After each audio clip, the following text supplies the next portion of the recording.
अस्सलाम वालेकुम बेटा जी। हाँ जी बेटा जी, हमने लास्ट टाइम जो किया था सेंट्रीपिटल फोर्स किया था। इसके बाद बेटा जी है मूवमेंट ऑफ इनर्शिया। अब बेटा जी जब हम बात करते हैं लीनियर मोशन की तो उसमें जो फोर्स है वो बेटा जी according to Newton second law equal होती है एम ए के।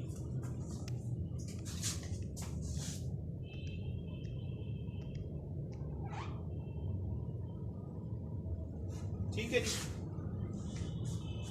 अब बेटा जी सिंपल सी बात यह है कि हम जो है एम को कहते हैं इज ए इनर्शिया।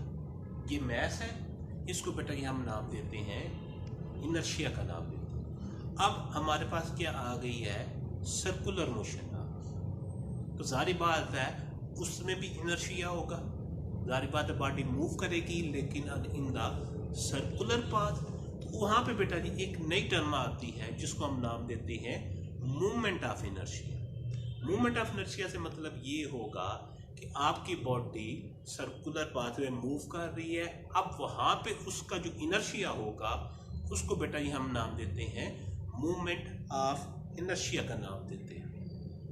हमें पता है कि जी F is equal to m a according to Newton second law of motion. और हमें बेटा जी पता है कि जो आपका टेंशन एक्सेलरेशन है वो बेटा जी इक्वल होता है आर अल्फा। आपका टेंशन जो एक्सेलरेशन होगा वो किसकी इक्वल होगा, रेडियस ऑफ द सर्कल। और बेटा जी अल्फा क्या है, एंगुलर एक्सेलरेशन के इक्वल होगा। ये वाली वैल्यू जो है बेटा जी हम यहाँ पे पुट कर देंगे। F is equal to m r alpha. ठीक है जी। तो ये बेटा जी हमारे पास आ गई फोर्स किसकी फॉर्म में, मैस की फॉर्म में, रेडियस की फॉर्म में और एंगुलर एक्सेलरेशन की फॉर्म में। लेकिन जब भी बात होगी बेटा जी मूवमेंट की या सर्कुलर मोशन की, वहां पे जो आपको एजेंसी होती है या जो एक्सटर्नल जो एजेंसी एक्ट करती है वो आपका क्या होता है, टार्क होता है। लीनियर मोशन में आपकी फोर्स होती है और बेटा जी सर्कुलर मोशन में आपका क्या होगा, टार्क होगा। इसको हमने क्या किया, इसको हमने आर से मल्टीप्लाई कर दिया। तो ये बेटा जी हो गया m r square alpha. R radius या मूवमेंट आर इनटू फोर्स जो होती है वो बेटा जी किसके बराबर होती है, टार्क के। और ये बेटा जी आ गया एम आर स्क्वेयर अल्फा के। अगर अब बेटा जी हम इसको कंपैरिजन करें लीनियर मोशन के साथ,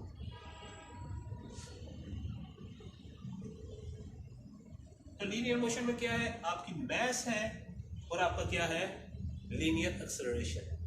तो लीनियर मोशन में जो एजेंसी एक्ट करती है किसी बॉडी को मूव करने के लिए वो आपकी क्या है बेटा, फोर्स है।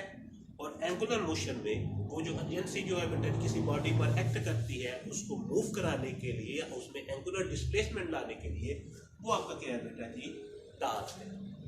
तो यहाँ पे बेटा जी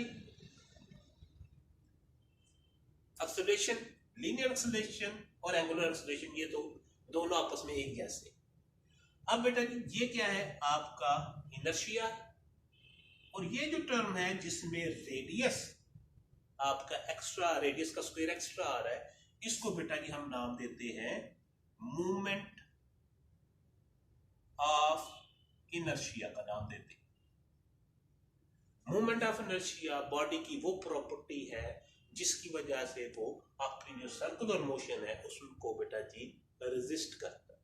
या दूसरे लफ्जों में अगर बॉडी जो है बेटा जी रेस्ट पर है तो वो रेस्ट पर रहने की कोशिश करेगा।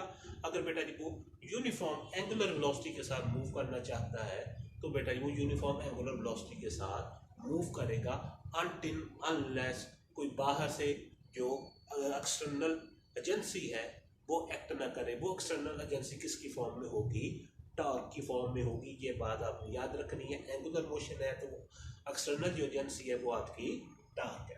ये जो मूवमेंट ऑफ इनर्शिया है इसको बेटा जी हम लिखते हैं एम आर स्क्वायर के इक्वल।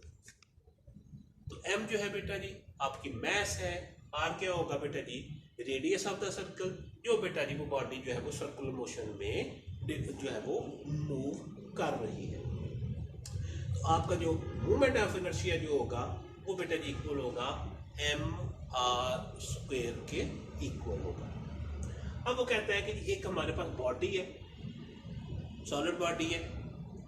अब रेफरेंस पॉइंट के हवाले से हर बॉडी का जो डिस्प्लेसमेंट है कि जो रेडियस है वो बेटा जी क्या है, डिफरेंट है। उसके लिए बेटा जी जो मोमेंट ऑफ इनर्शिया होगा या जो टार्क होगा वो बेटा जी किसके बराबर होगा। अगर बेटा जी हमारे पास कोई बॉडी है, ये बेटा जी उसका क्या है, एक्सिस ऑफ रोटेशन है, यहाँ पे बॉडी जो है वो बेटा जी हमने फिक्स कर दी या इसके अराउंड बेटा जी क्या करेगी, बॉडी मूव करेगी। यहाँ पे भी बेटा जी कोई है m1 मास है, यहाँ पे बेटा जी m2 है और यहाँ पे बेटा जी m3 है, आगे बेटा जी सो ऑन एंड तक जो है ये जाती है। इसका जो डिस्प्लेसमेंट होगा फ्रॉम द मेन पोजीशन वो बेटा जी r1 होगा, इसका बेटा जी r2 होगा, इसका बेटा जी r3 होगा। और अगर हमारे n तक जाते हैं तो वो बेटा जी किसके बराबर होगा, rn के इक्वल होगा। जो इसके लिए बेटा जो टार्क होगा फिर हमारे पास r1 m1 r1 का स्क्वायर अल्फा 1। बॉडी 2 के लिए m2 r2 का स्क्वायर अल्फा 2। और करते करते अगर हमारे पास n पार्टिकल्स है तो टा n जो होगा बेटा जी वो इक्वल होगा mn rn का स्क्वायर अल्फा n। अगर बेटा जी हम टोटल लिखना चाहते हैं टार्क, वो जो इक्वल होगा वो टा1 प्लस टा2 प्लस सो ऑन प्लस टा n के बराबर। ठीक है जी। तो इसको बेटा जी अगर हम सम अप करना चाहते हैं, समेशन की फॉर्म में लिखना चाहते हैं, तो बेटा जी वो जो टा होगा वो इक्वल होगा समेशन i1 to n। ठीक है जी, सॉरी इसको बेटा थोड़ा सा हम इलेबोरेट कर लेते हैं जी। ये इक्वल होगा बेटा जी m1 r1 का square alpha 1 plus m2 r2 का square alpha 2 plus so on plus mn rn का स्क्वायर अल्फा n। इसको बेटा जी अगर हम सम अप करना चाहते हैं i1 to n mi ri का स्क्वायर अल्फा i। यहाँ पे बेटा जी इंटरेस्टिंगली उसने ये किया है कि जी i1 to n mi ri का स्क्वायर साथ उसने बेटा जी अल्फा जो है वो उसको बाहर कर। इसका मतलब ये है कि अगर ये बॉडी जो है बेटा जी रोटेट कर रहा है एट द सेंट्रल पोजीशन, जिसको बेटा जी ओ कह लो, तो बेटा जी हर पार्टिकल का जो एंगुलर एक्सेलरेशन होगा वो सेम रहेगा। हर पार्टिकल का m1 m2 m3 इन सब का बेटा जी जो होगा एंगुलर एक्सेलरेशन वो हमेशा सेम रहता है। और एक इंटरेस्टिंग बात ये है कि इसमें बेटा जो एंगुलर वेलोसिटी है वो भी आपकी क्या होगी, सेम होगी। एंगुलर वेलोसिटी और बेटा जी एंगुलर एक्सेलरेशन पूरे के पूरे बॉडी का, हर पार्टिकल जो है अगर हम अलग-अलग ले लें, अगर वो एक ही बॉडी पर है तो बेटा जी हमेशा सेम रहता है। तो बेटा जी यहाँ पे अगर हम कह देते हैं कि जो मोमेंट ऑफ इनर्शिया है वो किस इक्वल है, summation i1 to n mi ri का स्क्वायर। ये बेटा जी आपका क्या हो जाएगा, मोमेंट ऑफ इनर्शिया। ये पेज पे नंबर बेटा जी 109 है। डिफरेंट हमें बॉडीज दी हुई हैं, उनका बेटा जी मोमेंट ऑफ इनर्शिया दिया हुआ है। रॉड है, हुप है, डिस्क है और सफियर है।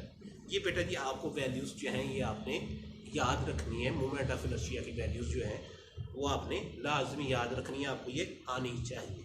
ठीक है जी, ये बेटा जी आपका मोमेंट ऑफ इनर्शिया हो गया।